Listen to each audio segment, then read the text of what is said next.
kacdoonka kan wuxuu la mid yahay kacdoonadii dalka xornimada loogu raadinayo mid lamida weeye dagaalkan dagaal qabiil ma aha dagaal qaran weeye ugus baa la yidhaah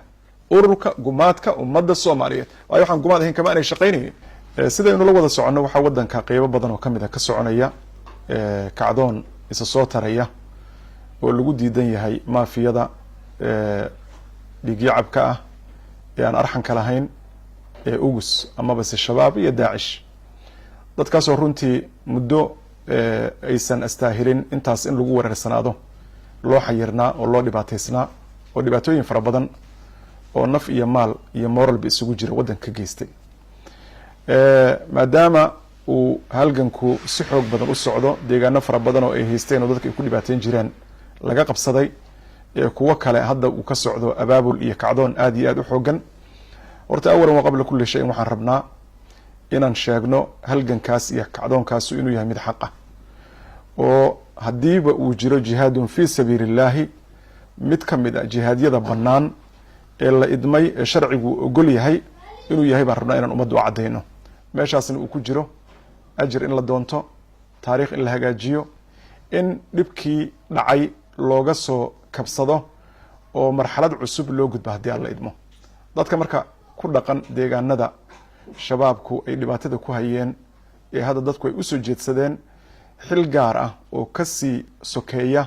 xilka ka saaran dadka aanan deegaanka u dhoweyn ayaa saaran oo ah halgankaas iyo kacdoonkaas inay taageeraan ka dhabeeyaan xaqiijiyaan sidii dadkaasu ay u heli lahaayeen xornimo ay ka qaataan dadkaas adduunka ku ciriiriyey diinkii ku dhibay dalka ay deganaayeen ku dhibay inay waxa weeye isha ka qaataan gaar ahaan dadkii dhibaatada tooska ay u geysteen dadkii ay dhibeen ay xoolahooda boobeen dhaawaceen ka fakaday ehelkooda ay dileen qaraabadooda ay dileen xil gaaraha saaran marakan waa mar aad xaq aad u leedihiin inaad yac iska tiraahdaan iskana qabataan dadkaasna aad si kama dambaysa soomaaliyeed uga xoreysaan haddaba waxaa muhiim ah dagaalka noocan hadda jira fahm sax in laga qaato 3 qodob baan doonaya marka inaan ka hadlo qodobka koowaad waxa weeye shabaab iyo waxa ay ka kooban yihiin isugu jiraan qodobka labaad waxa uu yahay qaababka loo xoojin karo kacdoonka haatan jira qodobka saddexaad waxa uu yahay waxa laga filan kara shabaab iyo waxa laga doonayo shacabka kacdoonka ku jira iyo ciidamada xoogga dalka ama ciidamada qalabka sida ee waxa weeye saacidaya ee u ah lafdhabarta u ah halgankan midda koowaad dadka shabaabka 3 qaybood baa loo qaybin karaa iyadoo qaybo kale fara badan loo kala ablaableen karo qayb waxa weeye dad caamo iska ah oo gurdan raac ah oo isugu jira ciyaal iyo da'yar iyo haween iyo dad iska taabacsan dhulka ay haystaanna ay ka qafaasheen ama ay ka qabsadeen amaba se siyaabo kale wax loo tusay oo mooday inay yihiin fursad laga faa'iideysan karayo qaybtaa waa qayb weeye qaybta labaad waxa ay tahay dad dhaqaala doon ah ama maamul iyo saldanadoon ah ama argoosi usoo galay shabaabka oo doonaya inay xisaabaad hore iyo dhibaatooyin ay tabanayeen ay waxa weeye tabashadii ay qabeen ay kaga cadgoostaan dadkaas oo la dhihi karo waa qeybta madaxdooda amiiradooda iyo ciidamadooda qeyba ka mid ah qeybta saddexaad waa qeybta ajnabiga ee shisheeyaha weeye qeybta shisheeyaha ah waa dad adduunka dembi ka soo galay oo gabood falle soo geystay oo dhibaatooyin ka geystay meelihii ay ka yimaadeen aanu ku laaban karin sidaa darteedna soomaaliya mooday meel ay gabaad ka dhigan karaan si ay ugu sii noolaadaanna doonaya xaaladan liidata inay soomaaliya ku dhaxayaan oo ah dadka iyagu marjica u ah ama geed fadhiga u ah oo laga yaabo haddii doono 2 kaarlayaal ama 3 kaarlayaal inay yihiin ayagoo cadow kale u shaqaynaya inay doonayaan soomaaliyana inay dhibaatay u geystaan ayagoo dembiye soo gala inay halka kan dembigii kasii wadaan ay sii qasnaato si ay iyagu ugu sii cimri dheeraystaan saddexdaasaa loo qaybin karaa bishakli caam markii la isu wada geeyaan waxay isugu wada dhammaanayaan dad khalkhal ku ah amniga waddanka kan aanan dhibaato kale aanan u baahnayn su-aashu marka waxay tahay iyagoo intaa ka kooban ayaa waxaa dhacay kacdoonkan hadda ayaa samaysmay barakaysan oo mujtamaca soomaaliyeed ay isaga kicinayaan shabaab maxaa marka nala gudboon sidee baa loo xoojin karaa kacdoonka shacabka see loo garab istaagi karaa maxaa la qaban karaa qodobo dhowra baan tirinaya qodobkood waxa uu yahay in garab istaag muuqda oo cudud iyo cood iyo ciidanba ah loo muujiyo kacdoonka jira dowlad iyo shacab si aan kala har aanan lahayn, si aan qabyaaladaysanayn, si aanan gobolaysanayn. maxaa yeelay shabaab waxay ku baaqeen cadaawad iyo col iyo dagaal ka dhan ah dhammaan bulshada soomaaliyeed. gaalnibay ku xukumeen, dhiigooday banaysteen, dhulkoodii bay qaateen, hantidoodii bay boobeen, sharaftoodii bay banaysteen. sidaa darteed cidna gacal uma aanay ahayn, maadaamaysan cidna gacal u ahayn oo dagaalkooda uu ahaa dagaal ku wajahan qarannimada soomaaliya. inta qaranka soomaaliya uu mideeyo waxaa saaran inay arrintaa iyada ah ayadoon la siyaasadaynin, la qabyaaladaynin, la gobolaynin, halgankaa la isgarab taago, guusha ka timaadana guul soomaaliyeed loo ictibaariyo, qof walbana uu sheegan karo kaalina uu ku leeyahay. qodobka labaad waa maxay? ciidanka marba ku jira dagaalka ama hadba meesha uu marayo in la taakuleeyo oo lala garab istaago saag joogto ah. furimaha ay ciidanku joogaan taakule in la geeyo, ama ciidanka qalabka sida ha noqdaan, ama macawisley ha noqdaan, ama ciidanka deegaanka hadba markaa la marahayo ha noqdaan, in soomaalidu ay gacan walaalnimo u fidiso oo la taakuleeyo. waayo waxa lagu taakuleynaya xaq weeye. waxyaaba aan macno lahayn baa dadku intay wax ku taakuleeyaan dembi uu ka dhalan jiray. qodobka saddexaad waa maxay? in la xoojiyo weerarada lagu ciribtirayo oo lagu soo afjarayo nimanka iyaga ah. waxayna noqonaysaa in jabhadaha kacay iyo kacdoonada jira ay waxa weeye wax weyn soo kordhinayaan. qodobka xiga waxa uu yahay shacabka iyo ciidanka inay isku xirmaan oo ay noqdaan dad wada socda oo ka wada midaysan nimankan soo afjaridooda. waxaa iyana sii xigta meelaha ay u firxadaan in loo fadhiisto oo aysan dhicin intay deegaan ka soo cararaan oo ay deegaan kale oo nabada yimaadaan inay bulshada dhex galaan ay ku dhex dhuntaan, hubkiina ay qarsadaan. waxa ugu daran oo shabaab ay sitaan waa laba wax. waa ideolojiyadii ay ka duulayaan oo waxa la yidhaahdo islaam nacaybka ah. midda labaadna waa hubka ay sitaan ay wax ku dhibaateynayaan. ideolojiyadeed inaan wax laga qaban karin si deg deg ah baa laga yaabaa oo ay u baahan yihiin in la xareeyo oo dhaqan celin loo sameeyo. laakiin hubka inay bulshada intay la dhex galaan ay xasaystaan oo maalin maalmaha ka mid intay la soo baxaan ay dhibaato ku geystaan, in taxadar weyn laga qabo wey. sidaa darteed deegaanada ay u qaxayaan ama u kala firxanayaan waa inay qabaan digtooni ku saabsan iyo heegan in shabaab uusan dhexdooda kusoo dhuumanin oo aysan shabaab mar kale fursad aysan helin. qodobka afraad waxa uu yahay dadweynuhu inay bilaabaan si isxilqaan ah raashin bixinta, lacag bixinta, xoolo nool oo la geeyo oo loo geeyo ciidamada yacni difaacaya amnigooda oo naftooda u horaya oo dhiigooda bixinhaya ee goobaha ay ka dagaalamayaan loo geeyo. qodobka ugu dambeeya waxa uu yahay ciidamada atmis ee garabka siiya dowladda federaalk soomaaliya in ay kaalintooda iyagana xoojiyaan oo dowladdu ay amar ku siiso goob walba oo looga baahdo inay tallaabo ka qaadaan. goob walba oo looga baahdo shaqada kaga aadan inay ka qabtaan ayaa iyana laga maarmaan ah. markii meel laga qabsado saas si lamid ah inaan meeshii la banaynin oo baylaha aysan noqonin ciidan lagu reebo ciidanka deegaanka meesha iyada ah ay gacanta ku dhigaan, dowladdu ay qaramayso, laga warqabo. waayo dowladda waxaa iskale, dadka ayaa iskale. qodobka u dambeeya waxa weeye waan ku dhamaynayna haddii alla idmo. xilligan shabaab dhibaatada culus ay soo gaadhay, deegaano fara badan laga qabsaday, kuwo kale hadda uu ka socday abaabulka maxaa laga filan karaa? waana arrimaha muhiimka ah oo u baahan in digtooni laga qabo. qodobka koowaad waxa uu yahay waxaa laga fili karaa inay dilaan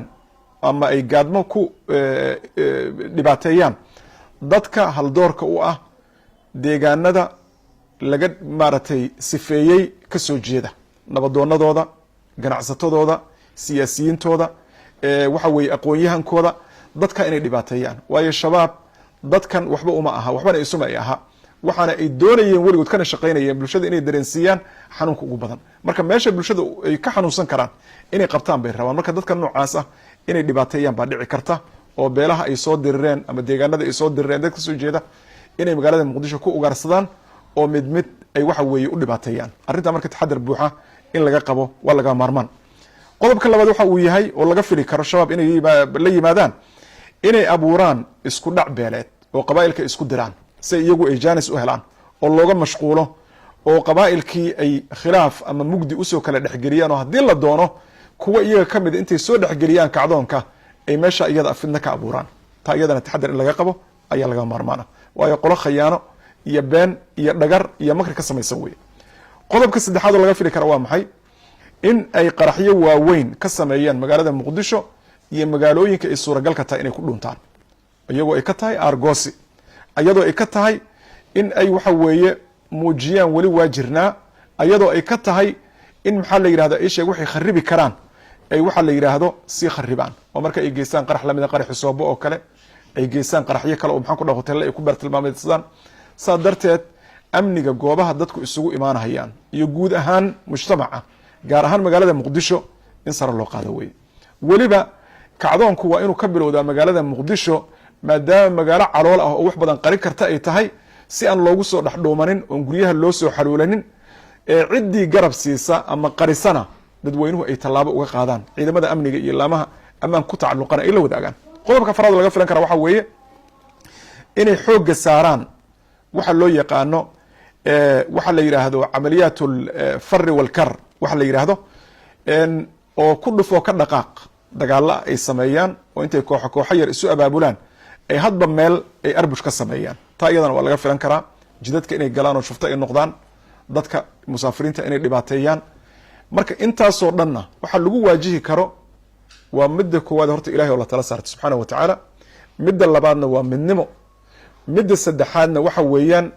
in dagaalka kan aan laga joojinin tan iyo inta ay ka waayayaan inay isu soo gurmadaan ama waxa ay qorshaystaan ama dhibaato intan ka dambaysa ay geystaan. puntland iyo maamulada kale oo dhan waxaa saaran wixii soo firxada inay iska qabtaan, oo aysan dhicin inay noqoto meel inta loo soo baxsado aamin lagu helo. lamber kow, maamulada kalena waa la mid weeye, oo hadda maalan markay hiiraan ka yaacaan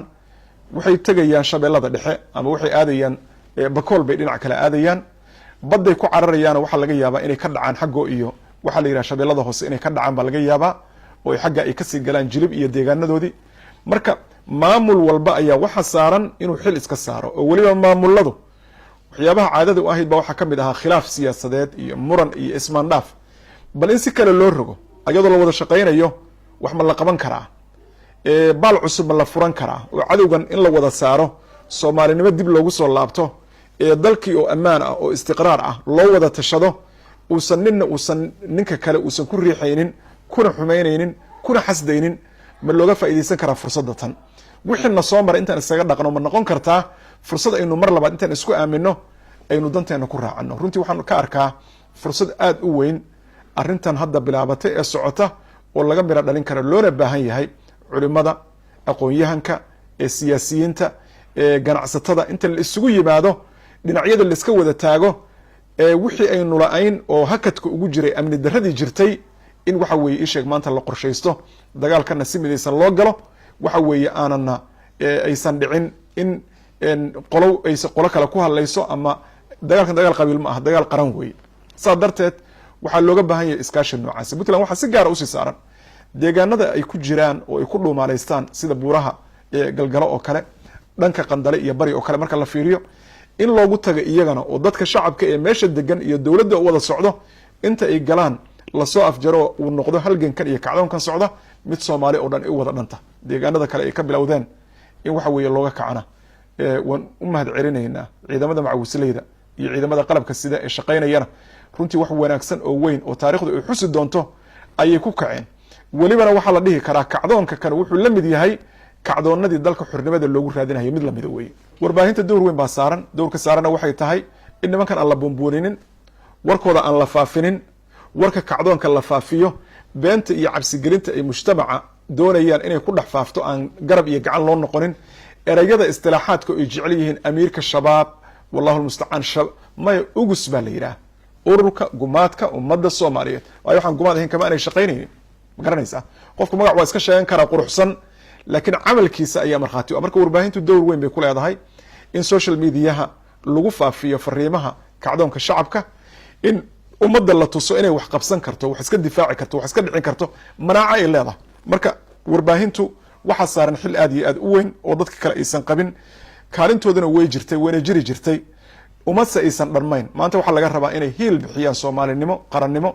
oo loogu hiilinayo nabadgelyada iyo masiirka soomaaliya. ilahi waxaan ka baryayna subxana wa tacaala dalkeena inuu nooga dhigo dal amni iyo istiqraar ah, dowladnimadeennana noo xoojiyo, dadkeedannana qalbigooda burcad isu mariyo,